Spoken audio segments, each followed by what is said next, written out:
आपकी जिंदगी की सबसे बड़ी प्रॉब्लम क्या होगी? जब हम लोग लगातार मेहनत करते हैं तो हमारे घर वाले, परिवार, दोस्त, हमारे हितैषी हमें बोलते हैं कि नहीं यार ये काम ठीक नहीं है, कोई और काम कर ले। ऐसा बोलते हैं कि नहीं बोलते, मुझे बताओ।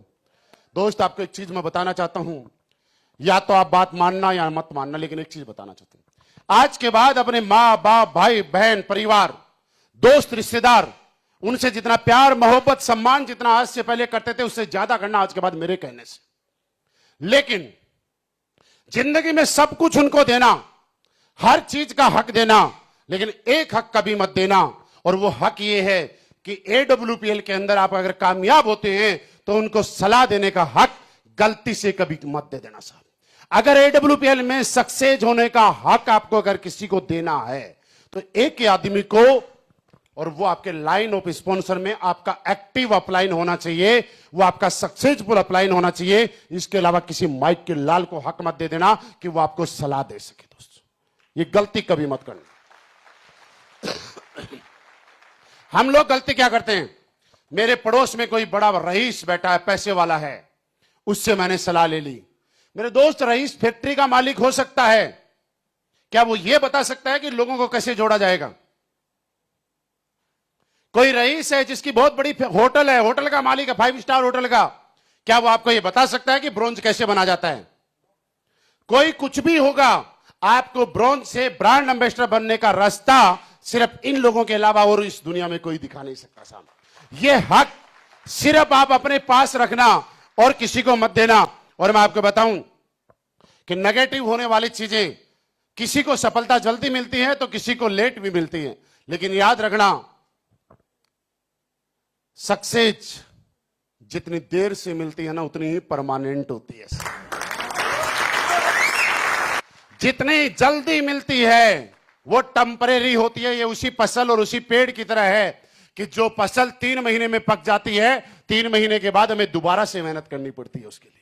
लेकिन जो पेड़ 6, 7, 8 साल में फल देना शुरू होता है, उसके फल और उसकी छाया हम और हमारे बच्चे भी खाते हैं। आपको अगर समझना है इस इंडस्ट्री को तो ऐसे समझिएगा, डायरेक्ट सेलिंग इंडस्ट्री वैसे ही है जिस तरह से हम लोग एक पेड़ लगाते हैं, और आपके घर के बाहर जब आप पेड़ लगाते हैं तो शुरुआती दौर में उस पेड़ के चारों तरफ दीवार करनी पड़ती है, छोटी छोटी मिट्टी की, जिससे उसे पानी डाला जाता है। किया होगा ना आप लोगों ने।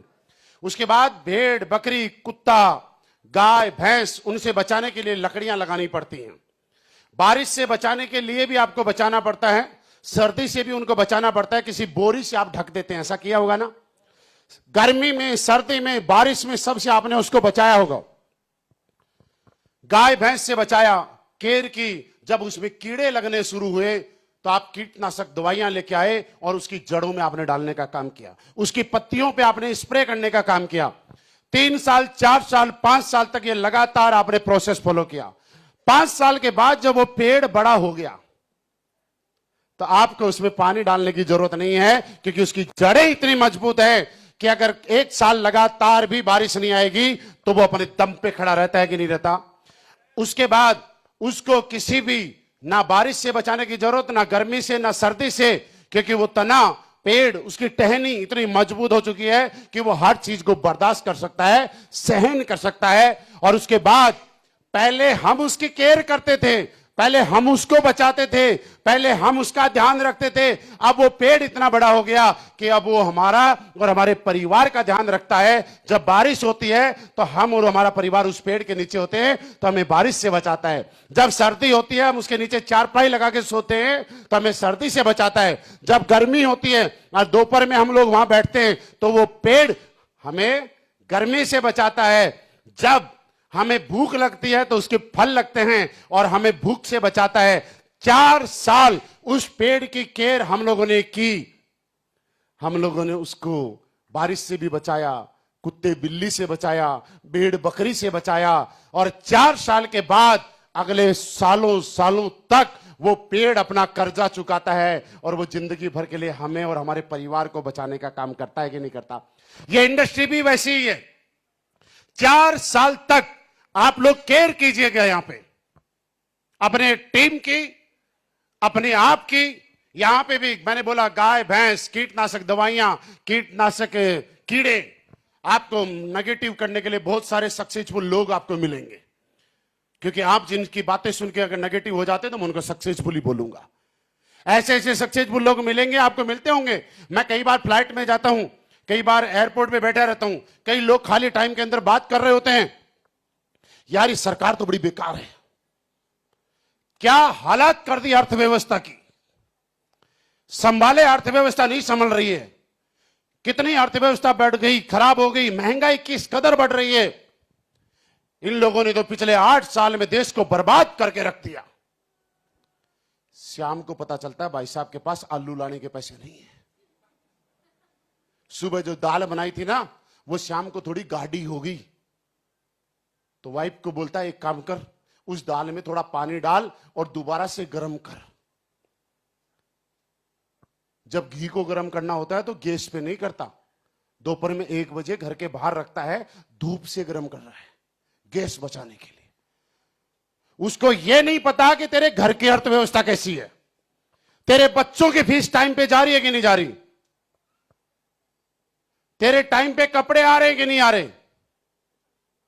लेकिन सलाह किसको दे रहा है, बात किसकी कर रहा है।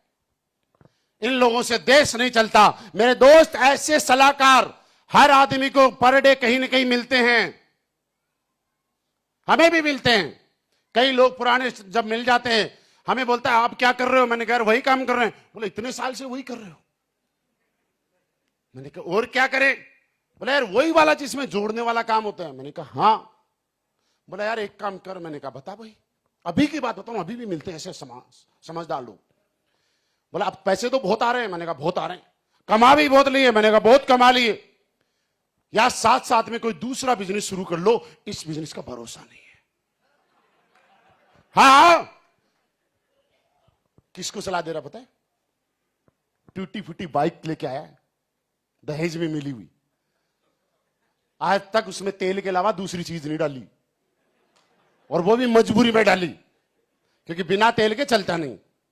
और सलाह कब कहां दे रहा है, जैगवार के बराबर वाली सीट पे बैठ के। मैं उसको धीरे से बोलता हूं, उसके सर पे हाथ फेर के, मैंने कहा तेरी सलाह बहुत बढ़िया है, मैं तेरी इज्जत भी बहुत करता हूं, मैं तेरा सम्मान भी बहुत करता हूं, दिल्ली में तेरे लिए बहुत इज्जत है और कभी कम नहीं होगी, लेकिन यार मेरी एक कमी है। तो बोलता बता क्या कमी है। मैंने कहा मैं सलाह देने का हक उसी को देता हूं जिसकी औकात मुझे सलाह देने की होती है, बाकी किसी को मैं सलाह देने का हक नहीं देता। यार एक जैगवार वाले को एक आदमी बाइक पे आ रहा है और वो सलाह दे सकता है क्या।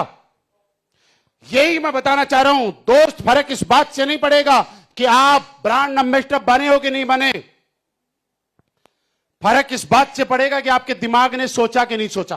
और आपको मैं एक बहुत काम की चीज बता रहा हूं, जितने भी लोग ध्यान से सुनना। इस दुनिया में जिस चीज को पाने के लिए आपको कुछ करना पड़ता है, उसमें आपकी सिर्फ 10% एनर्जी लगती है, और जिस चीज को पाने में सबसे बड़ा रोल रहता है 90%, उसके लिए कुछ करना ही नहीं पड़ता है। आप जहां भी पहुंचोगे ना, याद रखना उसके लिए कुछ नहीं करना पड़ता है।